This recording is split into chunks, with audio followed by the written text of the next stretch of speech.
दोस्तों, क्या आपने कभी सोचा है कि बदलते ज़माने के साथ लोगों का रहन सहन तो बदल ही रहा है, साथ ही जीने का तरीका भी बदल रहा है। आज कई ऐसे लोग हैं जो या तो किसी मजबूरी में जैसे कि नौकरी इत्यादि के कारण अकेले रहते हैं, तो कई ऐसे लोग भी हैं जो बिना किसी मजबूरी के अपनी मर्जी से ही अकेले रहना पसंद करते हैं। अपने काम को सच्ची लगन से अकेले ही करते रहते हैं। जो लोग अपनी मर्जी से अकेले रहते हैं उनमें बहुत कुछ बुनियादी गुण होते हैं। ऐसे लोग जीवन में बहुत ही जल्द बहुत कुछ हासिल भी कर लेते हैं। और दूसरी ओर ऐसे लोग भी होते हैं जो एक पल के लिए भी अकेले नहीं रह सकते। ऐसे लोगों का अकेले पड़ जाना जैसे अंधेरी काल कोठरी में जीवन भर के लिए किसी कैदी का पड़ जाना। फिर ऐसे लोग इस भाग दौड़ भरी जिंदगी में उलझ जाते हैं क्योंकि इनको अकेले रहना पसंद नहीं। खुद के लिए समय ही नहीं है, खुद के काम के लिए समय नहीं। फिर ऐसे लोग ये सोच के पछताते हैं कि काश इस भाग दौड़ भरी जिंदगी से दूर होके खुद के लिए समय निकाल लिया होता। तो आज ऐसे दिन नहीं आते, पर अकेले रहना हर किसी के लिए आसान नहीं होता। दोस्तों, अकेले रहने से ये मतलब नहीं है कि हम अपना घर परिवार, रिश्ते नाते, मित्रों से दूर रहें। अकेले रहना भी एक कला होती है जो आगे हम इस कहानी में जानेंगे। हम कैसे एकांत में रहकर अपने काम को, अपने सम्मान को, अपनी प्रतिष्ठा को, अपने उज्जवल भविष्य को कैसे आगे बढ़ा सकते हैं, हम ये सब इस वीडियो में जानेंगे। तो दोस्तों, कहानी बहुत ही मज़ेदार है, ध्यान से सुनिएगा। एक बार की बात है, एक व्यक्ति एक गुरु के पास गया और बोला, गुरुदेव, मेरे दुख का कारण क्या है? गुरु बहुत ही बड़े आत्मज्ञानी व्यक्ति थे। गुरु ने कहा, अपने आप को चीज़ों से चिपका लेना, चीज़ों को पकड़ लेना और उन चीज़ों के प्रति आसक्त होकर उसके पीछे भागना ही तुम्हारे दुख का कारण है। उस व्यक्ति ने गुरु का धन्यवाद किया और कहा, गुरुदेव, आपने तो मेरी समस्या का समाधान ही कर दिया। मैं इतने दिनों से अपनी समस्या का समाधान चाहता था। आपका धन्यवाद गुरुदेव। ये कहकर वह व्यक्ति वहां से जाने लगा। गुरु ने कहा, पूरी बात तो सुन लो। उस व्यक्ति ने कहा, नहीं गुरुदेव, आपका इशारा मिल गया, बस वही काफ़ी है, और समझदार को तो इशारा ही काफ़ी होता है। एक महीने बाद वह व्यक्ति फिर से गुरु के पास आया। इस बार उस व्यक्ति का हाल बहुत बुरा था। वह बहुत दुखी था और सीधा गुरु के चरणों में गिर गया और कहा, गुरुदेव, आपने जो कहा था मैंने वैसा ही किया। मुझे सुख नहीं मिला, मुझे तो और दुख मिल रहा है। गुरु ने उस व्यक्ति से पूछा, तुमने ऐसा क्या किया? व्यक्ति ने कहा, मुझे अपने परिवार वालों से, मित्रों से, रिश्तेदारों से दुख मिल रहा था, तो मैंने उन्हें छोड़ दिया और छोड़कर चला गया। 2-4 दिन तो मुझे बहुत अच्छा लगा, पर धीरे धीरे मुझे उनकी याद आने लगी। अपने माता पिता, अपनी पत्नी, अपने बच्चे याद आने लगे, अपने रिश्ते नाते, रिश्तेदार, यहाँ तक कि मुझे अपने शत्रु भी याद आने लगे।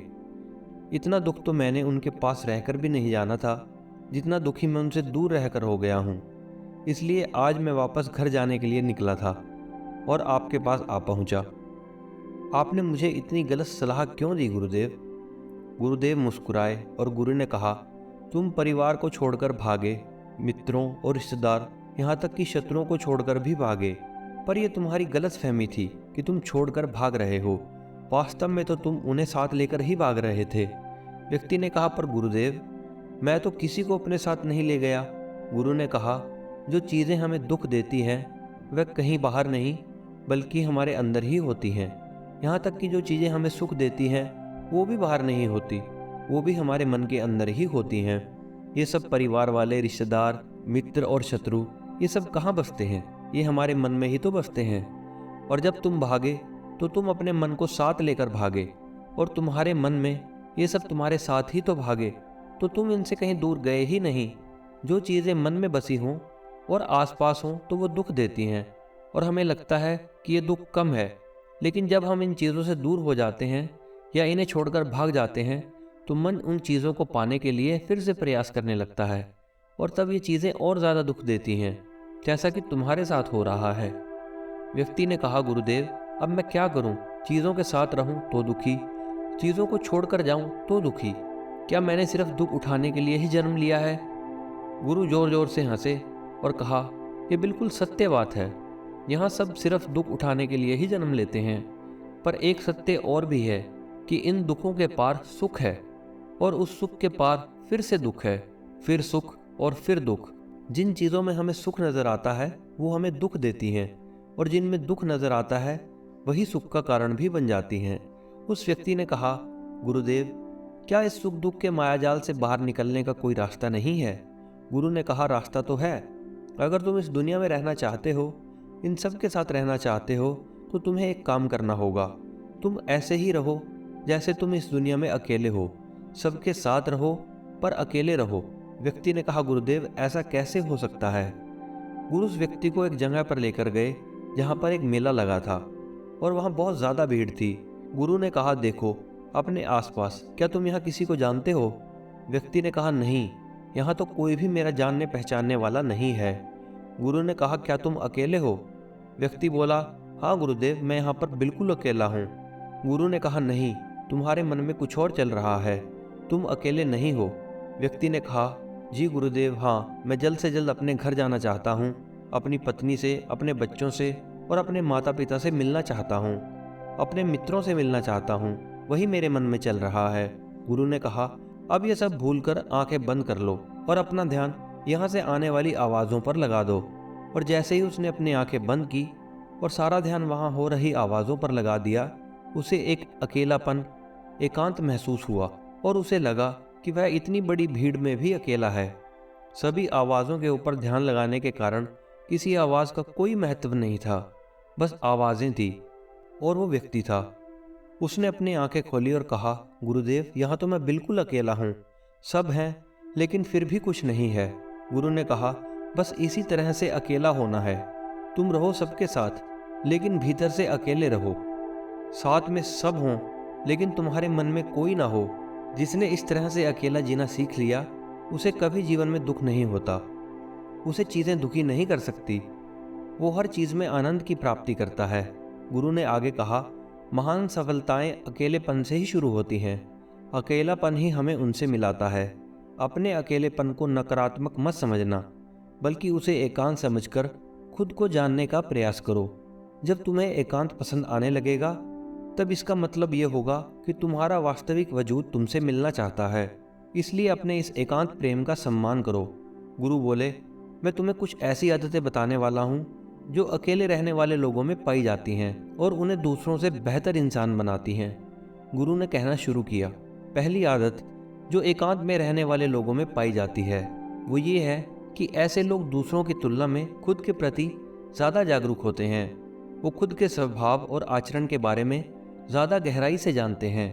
ऐसा इसलिए होता है क्योंकि जब हम अकेले होते हैं तब हमें खुद के बारे में सोचने का काफ़ी समय मिल जाता है, जिससे हम खुद के व्यवहार को अच्छे से समझ पाते हैं। एकांत में रहने वाले लोग खुद की कमज़ोरी और ताकत को भी अच्छे से जान पाते हैं, जिससे वह दूसरों की तुलना में किसी भी खराब परिस्थिति का सामना ज़्यादा अच्छे से कर सकते हैं। गुरु ने कहा, अकेले रहने वाले लोगों की दूसरी खूबी ये है कि वो सकारात्मक सोच वाले लोग होते हैं। देखो, जब बहुत से लोग हमारे साथ होते हैं तो वहाँ एक दूसरे से तुलना, जलन, घमंड, लालच जैसे कई विचार अपने आप ही मन में आने लगते हैं और फिर इंसान इन विचारों के बस में आकर उल्टे सीधे काम करने लगता है। लेकिन ऐसा भी नहीं है कि एकांत में रहने वाले लोगों के मन में ये विचार नहीं आते। क्योंकि वो अकेले हैं, इसलिए दूसरों से तुलना, जलन, घमंड जैसे विचार उनके मन में दूसरों की तुलना में थोड़े कम आते हैं। और साथ ही अकेला रहने की वजह से उन्हें खुद के बारे में सोचने का ज़्यादा समय मिल जाता है, जिससे वो अपने नकारात्मक विचारों को पहचान कर उन्हें कम कर सकते हैं। इसके कारण ऐसे एकांत में रहने वाले लोग ज़्यादा सकारात्मक होते हैं। अकेले रहने वाले लोगों की दूसरी आदत ये है कि ये लोग ज़्यादा अनुशासित और आत्मनिर्भर होते हैं, क्योंकि अकेले रहने वाले लोगों को अपने ज़्यादातर काम खुद ही करने पड़ते हैं, इसलिए ये दूसरों की तुलना में ज़्यादा आत्मनिर्भर होते हैं। साथ ही ऐसे लोगों को दूसरों का काम करना भी पसंद नहीं आता। अपना काम खुद करने पर ही ये लोग भरोसा करते हैं और साथ ही ये लोग कोशिश करते हैं कि दूसरों से कम सहायता लेनी पड़े, क्योंकि ऐसे लोग आत्मनिर्भर और अपने काम को लेकर स्पष्ट होते हैं। इसलिए ऐसे लोग अनुशासित भी होते हैं। ये अपने समय की कदर करते हैं और दूसरों का समय बर्बाद भी नहीं करते। अकेले रहने की वजह से ऐसे लोग एक निश्चित दिनचर्या का पालन भी करते हैं, जिससे ये लोग ज़्यादा व्यवस्थित रहते हैं और ये भी इनके अनुशासित होने का एक कारण है। गुरु ने आगे कहा, अकेले रहने वाले लोगों की तीसरी आदत ये है कि ये लोग किसी भी चीज़ के बारे में बड़ी गहराई से सोच सकते हैं। किसी भी चीज़ के बारे में बड़ी बारीकी से और गहराई में जाकर अकेले रहने वाले लोगों की सबसे बड़ी खासियत होती है। इसलिए जितने भी लेखक, कवि और बड़े बड़े काव्यों के रचयिता हुए हैं, उन सभी को एकांत में रहना ही पसंद था। क्योंकि जब कोई व्यक्ति एकांत में होता है तो वो अपने अंदर की आवाज़ सुन पाता है। जितने भी बड़े आविष्कार हुए हैं, उन सब की शुरुआत एकांत में ही हुई, क्योंकि एकांत में रहकर ही किसी भी चीज़ के बारे में बड़ी बारीकी से सोचा और समझा जा सकता है। गुरु ने कहा, एकांत में रहने वाले लोगों की एक और खूबी ये भी है कि इनका व्यक्तित्व सबसे अलग और सबसे हटकर होता है। वे लोग जो ज़्यादातर दूसरों के साथ रहते हैं या अकेले नहीं रह पाते, वो कितनी भी कोशिश कर लें, लेकिन जाने अनजाने में ही सही दूसरों के व्यक्तित्व का कुछ हिस्सा उनके अंदर आ ही जाता है। दूसरों की आदतें, दूसरों के विचार उनके अंदर प्रवेश कर ही जाते हैं, जिससे उनके व्यक्तित्व में वो अनूठापन, वो निरालापन नहीं आ पाता। उनका व्यक्तित्व कई सारे लोगों के व्यक्तित्व का मिश्रण होता है। पर क्योंकि एकांत में रहने वाले लोग अपना ज़्यादातर समय अपने साथ बिताते हैं, इसलिए वो लोग दूसरों की बातों और विचारों से बहुत ही कम प्रभावित होते हैं। इनके अपने जीवन को जीने के खुद के बनाए नियम और कायदे होते हैं, जिनका ये पालन भी करते हैं। ये किसी से भी आसानी से प्रभावित नहीं होते। इसलिए ऐसे लोगों की शख्सियत सबसे हटकर सबसे अलग होती है। इसलिए इनके व्यवहार में एक अलग ही निरालापन होता है, जो किसी दूसरे व्यक्ति को पसंद भी आ सकता है और नहीं भी। गुरु बोले, इनकी एक और आदत ये है कि ऐसे लोग दूसरे लोगों के साथ रिश्ते बहुत ही गहरे और मजबूती से निभाते हैं। हालांकि अकेले रहने वाले लोग ज़्यादा लोगों से संबंध नहीं बनाते, लेकिन ये जितने भी लोगों से संबंध बनाते हैं, सच्चे दिल से बनाते हैं। ऐसे लोगों के बहुत ही कम दोस्त होते हैं, लेकिन जितने भी होते हैं, ये उनसे अपनी दोस्ती पूरी ईमानदारी से निभाने की कोशिश करते हैं। अक्सर लोगों को ये लगता है कि एकांत में रहने वाले लोग बहुत कम बात करते हैं, लेकिन उनसे पूछिए जिनसे ये दिल से जुड़े होते हैं, उनसे ये कितनी बातें करते हैं। ऐसे लोग जिन्हें अपना मान लेते हैं तो उनके साथ अपना पूरा दिल खोलकर ही रख देते हैं। अकेले रहने वाले लोग बहुत ही कम लोगों के साथ संबंध तो रखते हैं, लेकिन ज़रूरत पड़े तो वो अपनी तरफ से पूरी मदद करने के लिए तैयार भी होते हैं। इसलिए इनके रिश्ते बहुत कम लोगों से होते हैं, लेकिन जिनके साथ भी होते हैं उनके साथ बहुत मजबूत होते हैं। अगली आदत जो अकेले रहने वाले लोगों में होती है कि ये लोग मानसिक तौर पर और भावनात्मक रूप से बहुत ज़्यादा मजबूत होते हैं, क्योंकि उन्हें पता है कि अगर आज कोई समस्या उनके ऊपर आती है तो उन्हें अकेले ही उस समस्या से निपटना होगा। यह सब बार बार करने से ही उनके अंदर खुद के प्रति आत्मविश्वास बढ़ जाता है, और आत्मविश्वास, आत्मसम्मान के बढ़ने से वे मानसिक और भावनात्मक तौर पर और मजबूत होते चले जाते हैं। और ऐसे लोग ये मान लेते हैं कि ऐसी कोई भी समस्या नहीं है जिसे वो अपनी दृढ़ इच्छा शक्ति के दम पर हरा ना सकें, और यही सोच इन लोगों को दूसरों से अलग बनाती है। इतना कहने के बाद गुरु चुप हो गए। तो उस व्यक्ति ने कहा, गुरुदेव, आपकी सारी बात ठीक है, लेकिन ये कब कहा जा सकता है कि अकेलापन एक वरदान है? ये सुनकर गुरु ने कहा, अकेलापन हमेशा से ही एक वरदान रहा है, अगर हम समस्या को पूरी सकारात्मकता के साथ उपयोग कर पाएं तो। क्योंकि जब हम इस दुनिया में लोगों के साथ होते हैं तब हम भीड़ का हिस्सा होते हैं, लेकिन जब हम अकेले होते हैं तब हम खुद के साथ होते हैं, और जब हम खुद के साथ होते हैं तभी हम अपने समय का सदुपयोग, खुद का आकलन, खुद के शौक, सभी बातों पर अच्छे से ध्यान दे सकते हैं, अपनी कमजोरियों पर भी काबू पा सकते हैं। ऐसा कहा जा सकता है कि सच में अच्छाई की राह और इंसानियत की मंजिल भी पा सकते हैं। उस व्यक्ति को गुरु की बात समझ आई और वो गुरु का धन्यवाद कर अपने घर चला गया। दोस्तों, हम इतना समझें कि जिन चीज़ों को हम पाना चाहते हैं वो हमें तब तक दुख देती हैं जब तक कि हम उन्हें पा ना लें, और जब हम उन चीज़ों को पा लेते हैं तब हम फिर से दुखी होते हैं कि ये कहीं हमसे छूट ना जाए, और जब वो हमसे छूट जाती हैं तब वो फिर से हमें दुख देती हैं, उसके जाने का दुख जो कि बहुत गहरा होता है। जीवन भर हमें एक ही चीज़ को पकड़ते हैं, फिर दूसरी चीज़ को पकड़ते हैं, और फिर तीसरी को, और पीछे की चीज़ों को विदा करते जाते हैं। इस तरह से हम सुख को पकड़ते हुए दुख को पकड़ने लगते हैं।